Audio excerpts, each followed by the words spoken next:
Assalamualaikum. Ketemu lagi dengan saya Siti Nurhasana di channel saya Siti Nurhasana Yahya. Video kali ini adalah video pembelajaran pada mata kuliah metodologi penelitian. Nah, mengenai pentingnya pengumpulan data pada sebuah penelitian. Jangan lupa sebelum tonton videonya, klik like and subscribe ya. Selamat menyaksikan. Sebelum ke videonya bermanfaat. Assalamualaikum warahmatullahi wabarakatuh. Metodologi ini dia tidak terlepas dari statistik. Karena apa? Karena memang dalam penyajian data kita membutuhkan statistik untuk kita bisa membuat data itu menjadi bisa lebih dimudahkan untuk dibaca. Nah, sekarang saya mau masuk ke dalam pengumpulan dan penyajian data. Intinya materi ini sebenarnya materi statistik, gitu, materi statistik. Tetapi terkadang kita sudah belajar statistik, tetapi kita tidak tahu manfaatnya untuk apa. Nah, ini saya sampaikan di sini, teman-teman yang ada buku praktikum statistika 1 bisa dibuka buku satunya di bab 1, yang statistika pendidikan ada di bab 2. Baik, kita mulai. Oke, sebenarnya untuk apa sih kita mengumpulkan dan menyajikan data? Ketika teman-teman ke lapangan, ketika teman-teman melakukan penelitian, hal yang pertama kali dilakukan adalah mengumpulkan data. Kenapa? Karena data yang kita kumpulkan itu adalah yang akan kita gunakan untuk menganalisis masalah yang sudah kita rumuskan. Nah, masalah itu kan nanti akan terjawab di dalam bab 4. Masalah itu tidak akan bisa terjawab kalau kita tidak mengumpulkan data-data. Kenapa data-data itu harus dikumpulkan? Karena ketika kita mau menyajikan sesuatu tidak based on data, maka itu akan jadi pertanyaan untuk hasil penelitian kita, apakah penelitian ini benar dilakukan atau tidak, karena memang data yang dikumpulkan ini tidak valid misalkan, atau tidak ada data yang dikumpulkan, bagaimana kita bisa melaksanakan penelitian. Nah, inilah tujuannya. Coba kita lihat mengapa penting sekali kita perlu mengumpulkan data. Kita harus memahami dulu definisinya. Mengumpulkan data itu berarti mencatat peristiwa, karakteristik, elemen, nilai suatu variabel. Nah, kita sudah berbicara variabel di sini ketika kita berbicara mengenai mengumpulkan data. Hasil pencatatan ini menghasilkan data mentah. Hasil pencatatan ini menghasilkan data mentah yang kegunaannya masih terbatas. Nah, artinya ketika nanti rekan-rekan melakukan penelitian ke lapangan, data yang rekan-rekan dapatkan itu bisa saja masih data yang mentah. Data yang mentah itu artinya masih terbatas. Kalau kita orang yang paham akan statistik, mungkin data itu kita pribadi bisa membacanya. Tapi buat sebagian orang, ketika data itu tidak memberikan informasi yang lebih, maka mereka tidak akan bisa membaca data tersebut. Jadi kegunaannya memang masih terbatas. Oleh karena itu, data tersebut harus diolah dahulu. Nah, tujuannya apa? Tujuan pengumpulan data untuk mengetahui sesuatu atau menjelaskan kebenaran terhadap suatu masalah yang sedang diteliti. Mengetahui sesuatu, menjelaskan kebenaran. Jadi memang data yang kita kumpulkan itu based on problem yang memang sudah kita dapatkan. Seperti yang saya sampaikan di sesi sebelumnya, kita tidak memulai penelitian, kita tidak mengetahui penelitian diawali dari judul, tetapi kita harus mencari penelitian diawali dari masalah. Kalau kita berawal dari judul, maka kita nanti akan bingung sebenarnya masalahnya apa sih. Nah, sedangkan tujuan pengumpulan data ini pun untuk mencari tahu apakah benar atau tidak masalah yang sedang kita teliti. Nah, itulah salah satu tujuan dari mengumpulkan data. Betapa pentingnya data yang kita kumpulkan untuk melihat benar atau tidaknya masalah yang sedang kita teliti. Kalau kita langsung penelitian, oh saya punya judul ini, masalahnya apa? Nggak tahu, pokoknya judulnya ini. Nah, itu yang agak sulit nanti. Sedangkan bagaimana kita bisa mengumpulkan data yang kita punya hanyalah judul. Kita tidak tahu akar masalahnya dari mana. Nah, kalau kita sudah tahu akar masalahnya dari mana, maka kita akan bisa menemukan puluhan bahkan ribuan judul dari satu masalah itu. Gitu ya. Data yang dikumpulkan bisa bersifat kualitatif maupun bersifat kuantitatif. Jadi pengumpulan data ini untuk penelitian yang sifatnya kualitatif maupun yang sifatnya kuantitatif. Jadi tetap ya, untuk teman-teman yang penelitiannya dengan metodologi penelitian kualitatif, bukan berarti ketika ke lapangan itu tidak mendapatkan data yang sifatnya kuantitatif. Bisa saja data yang kita dapatkan itu justru data yang memang sifatnya kuantitatif. Maksudnya apa, Bu? Data yang sifatnya kuantitatif gitu ya. Nah, data kuantitatif itu sebelumnya sudah saya sampaikan kan, ada data diskrit gitu kan, ada data kontinu.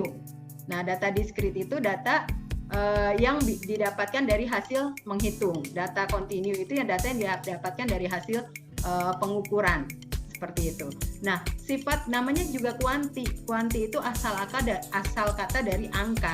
Jadi data-data yang kita dapatkan itu bisa saja berupa angka-angka atau juga bisa saja berupa non-angka, tergantung dari tempat kita melakukan penelitian. Kita tidak bisa request, oh saya maunya datanya yang kualitatif aja gitu. Tidak bisa request karena data itu memang sesuai dengan masalah yang ingin kita teliti di sini. Garis bawahi masalah ini, gitu ya. Oke, selanjutnya. Lalu bagaimana cara kita bisa mengumpulkan data? Ketika kita sudah memahami apa itu pengumpulan data, lalu bagaimana sih Bu cara kita mengumpulkan data? Cara kita mengumpulkan data di sini ada instrumen atau instrumen yang kita gunakan. Ada instrumen berupa tes dan ada instrumen berupa non-tes. Nah, kalau yang berupa tes itu bisa ada tes kemampuan, tes hasil belajar, nanti ada nilainya. Nah, itulah angka-angka itu, data-data itu, hasil-hasil tes itu bisa kita gunakan. Lalu ada yang non-tes. Yang non-tes itu bisa berupa angket atau kuesioner, bisa berupa wawancara, dan juga bisa berupa observasi. Jika kita harus mengumpulkan data dengan instrumen. Tetapi jika data itu sudah berupa nilai gitu, kita tidak perlu lagi mencari instrumennya karena memang data itu sudah ada nilainya gitu. Kalau memang nanti larinya itu ke kuantitatif. Banyakan kalau teman-teman yang di bidang ekonomi, mereka ngambil data dari pihak pihak ketiga gitu ya, misalkan dari BI atau dari OJK atau dari mana, data perusahaan terkait dengan misalkan laporan keuangan. Nah, itu sudah ada nilai-nilainya. Nah, itu tidak perlu instrumen yang digunakan. Baik, kita lanjut. Nah, selanjutnya ada cara pengambilan data. Nah, data ini diambil memiliki dua cara. Yang pertama dengan cara sensus, yang kedua dengan cara sampling.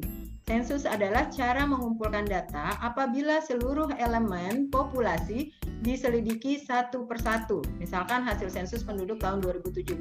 Jadi sensus ini artinya semua diteliti. Tidak ada yang tidak diteliti. Sama halnya kalau data sensus hasil penduduk pada tahun 2017 terkait dengan sensus pertanian gitu kan. Jadi semuanya diteliti, tidak ada tidak yang diteliti kalau memang dia terdata di bidang itu. Jadi semua diteliti. Nah, yang kedua dengan cara sampling adalah cara pengumpulan data apabila yang diselidiki adalah elemen populasi dari elemen sampel dari suatu populasi. Nah, ini yang disebut dengan sampling. Jadi kita mengambil sampel dari suatu populasi. Nah, kalau di buku statistik pendidikan nanti ada lebih detail lagi tentang populasi dan sampel. Nah, di situ ada tahapan-tahapan dalam melakukan sampling dan metode-metode yang bisa digunakan. Karena memang ketika kita mengambil sampel itu tidak bisa asal sembarangan gitu ya. Kayak misalkan saya ingat sekali pada pemilihan presiden tahun berapa itu ya, pokoknya yang kemarin Pak Jokowi menang ya. Nah, itu kalau tidak salah ada sekitar 800.000 TPS. 800.000 TPS, lembaga-lembaga quick count itu mereka mengambil sampel hanya dari 800.000 TPS yang ada. Kalau sensus itu 800.000-nya semuanya diteliti, itu namanya sensus. Tetapi kalau di sampling dari 800.000 itu, lembaga-lembaga quick count itu mereka umumnya mengambil sampel hanya 4 4.000 TPS. 4.000 TPS. Pertanyaannya, berapa persenkah 4.000 itu dari 800.000 TPS?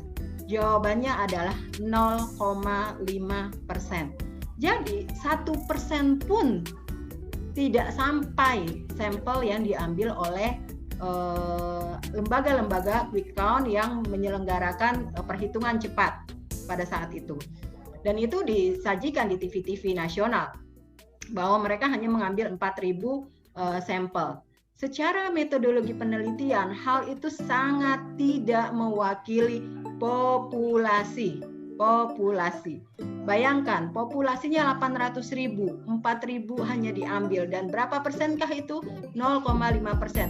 Jadi kita harus mempercayai hasil 0,5% itu mewakili 99,5%. Gitu, mewakili 99,5% sampel yang tidak diteliti. Itu buat kita yang memahami tentang metodologi itu not make sense, itu sangat tidak masuk akal. Sedangkan syarat metode penelitian yang ilmiah adalah harus logis atau masuk akal. Baru dari jumlahnya, belum kita lihat dari metode penarikan sampelnya. Metode penarikan sampelnya dari 4.000 TPS, dari 800.000 TPS, yang 4.000 yang terpilih itu di TPS mana saja. Nah, itu tergantung dari metode penarikan sampelnya. Nanti untuk lebih detailnya teman-teman bisa baca di bab 6 buku statistik saya. Nah, ini ada dua, ada cara acak atau random dengan cara tidak acak. Nah, setiap anggota kalau random memiliki kesempatan yang sama untuk dipilih. Kalau tidak acak, setiap anggota populasi tidak memiliki kesempatan yang sama untuk dipilih. Alat untuk kita mengumpulkan data. Bisa observasi atau kita bisa mengamati langsung, itu yang pertama ketika kita melakukan penelitian ke lokasi ya, ke lapangan gitu ya. Yang kedua bisa wawancara, lalu yang ketiga bisa angket atau kuesioner.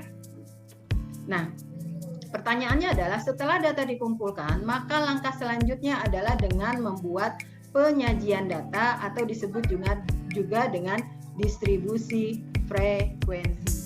Thanks you for watching. Jangan lupa untuk selalu dukung channel saya dengan cara klik tombol like, comment, subscribe, and share video ini ya. Wassalamualaikum warahmatullahi wabarakatuh.